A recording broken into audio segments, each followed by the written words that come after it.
Alright guys, uwi na. Dito tayo ngayon sa Makati. Naglakad tayo ng transfer of ownership ng ating motor kaso walang nangyari.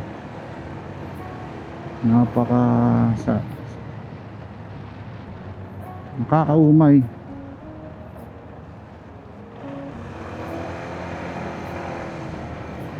Sobrang nakakaumay. Umastos pa ako ng 1,000 para sa notarize ng bagong deed of sale kaso wala pa rin. Nakakainis. Hindi ko alam kung anong mangyayari. Kung gusto ko na ipa-transfer sa pangalan ko itong ano, kaso wala. Pagilid pa rin.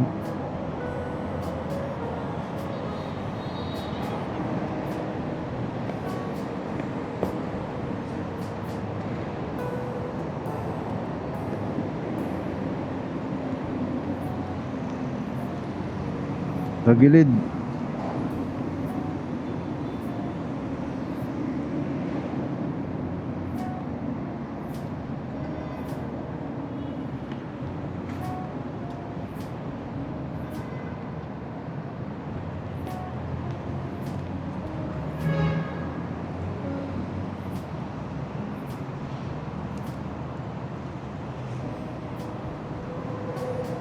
Nasayang lang ako ng pera. Di naman nare-raise, di naman may pa-transfer pa rin sa pangalan ko. Ay nako, parang tinampered lang ng dealer na binilihan ko doon sa Santa Maria, Bulacan. Parang tinampered lang nila yung mga documents. Nakakaumay.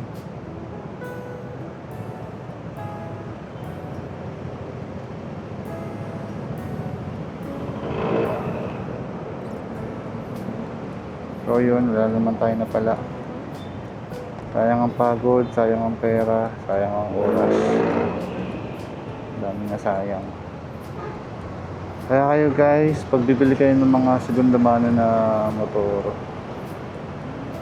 double check nyo na yung ano, double check nyo maigi mga documents, hindi lang yung kondisyon ng motor. Kailangan maging maingat din kayo sa ano, sa mga papeles. Napakahalaga kasi ang hirap talaga. Ilang buwan na akong nag-a-attempt mag-transfer ng pangalan nito sa akin kaso wala. Failed pa rin. Pabalik-balik ako. Ilan ng magkano na yung nagagastos ko. Kapag notarize pa lang kanina ng deed of sales, 1,000 na. Nakakaumay. Tumakas lang ako sa trabaho ko eh. Kasi akala ko goods na kasi yung binigay sa akin na ID and deed of sale nung itong si Moto Changi, may clear na eh, clear, malinaw na eh. Yung pala parang tampered. Kaya nakakainis talaga. Hindi ko tuloy alam kung paano ang gagawin ko.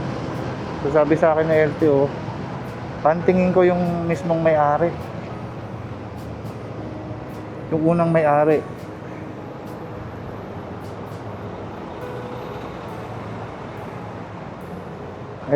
Yung unang may-ari nito ang address Ilocos Norte. Bintar, Ilocos Norte. Napakalayo.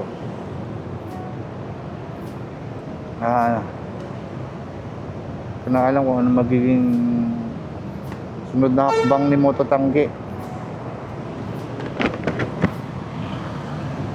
Gusto ko nang ireklamo eh. Kasi parang pinagluloko na ako regarding sa mga dokumento eh.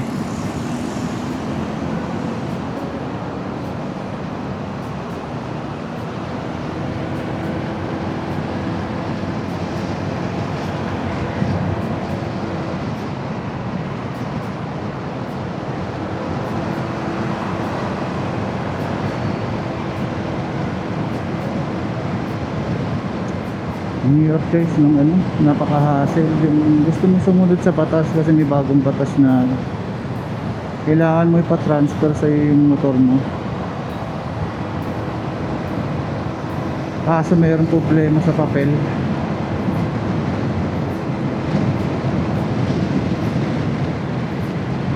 Mauumay ka talaga eh.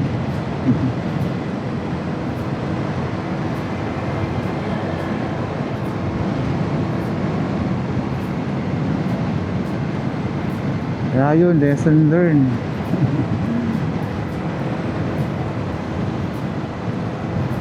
Huwag nang bumili ng second hand. Lalo na sa mga buy and sell na dealer. Kasi sila mismo minsan hindi nila chine-check maigi yung mga dokumento eh. Basta may mga ibenta lang sila eh.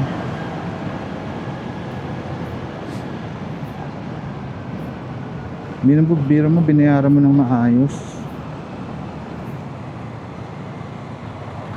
Tapos malalaman mo yung papeles, well, ano pala, medyo tagilid. Hindi lang medyo, tagilid talaga.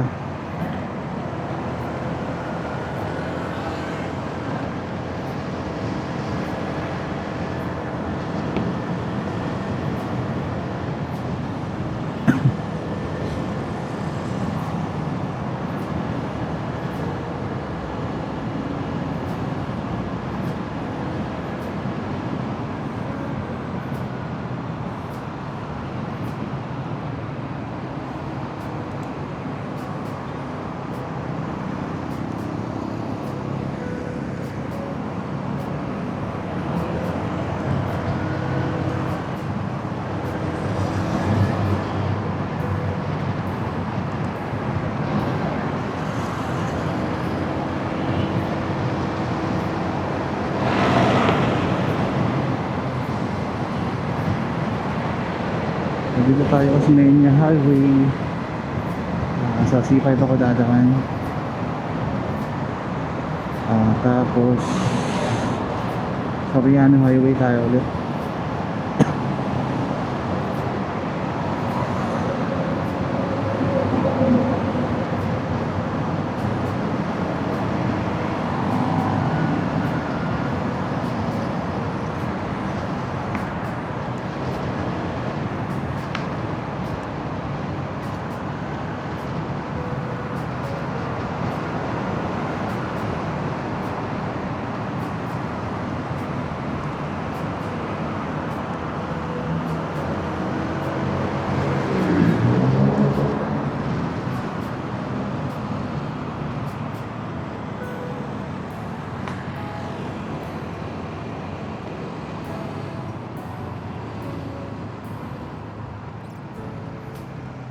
Ang galing dito.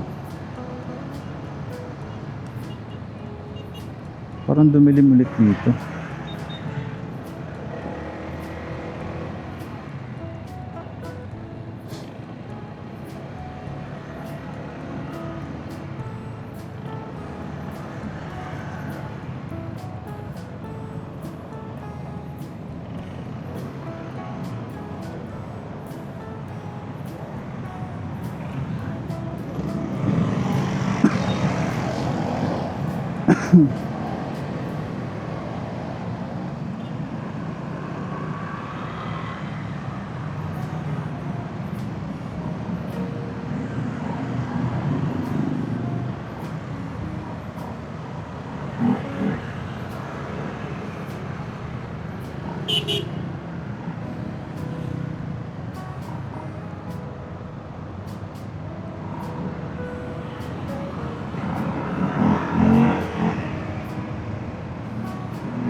Ay, naantok na ako.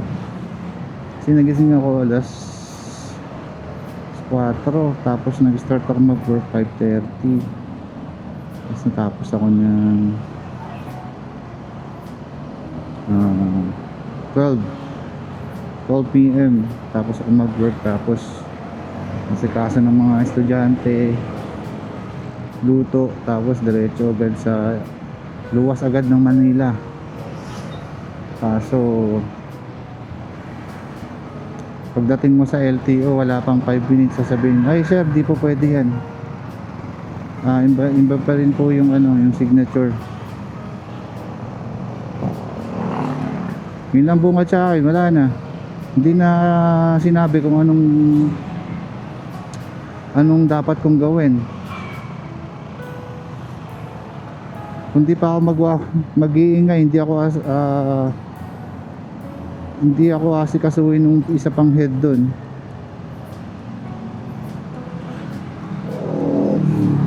So ang other option, huntingin ko yung yung unang may-ari nito.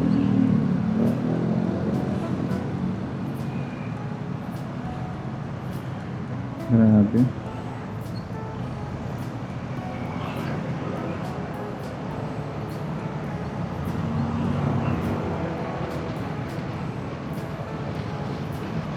Sakit ng ulo.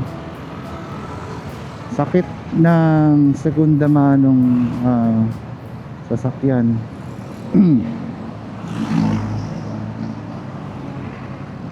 So since nagdadrive tayo, hindi ko muna siguro isipin kung nangyari sa lahat yun, kasi nakaka-apekto sa driving natin.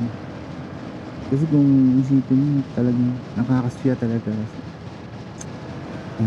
Wala na naman nangyari sa lahat natin. Kaya yun, enjoyin ko na lang kung pauwi natin.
Nakakapagod. Lalo na pag yung lakad mo walang kwenta.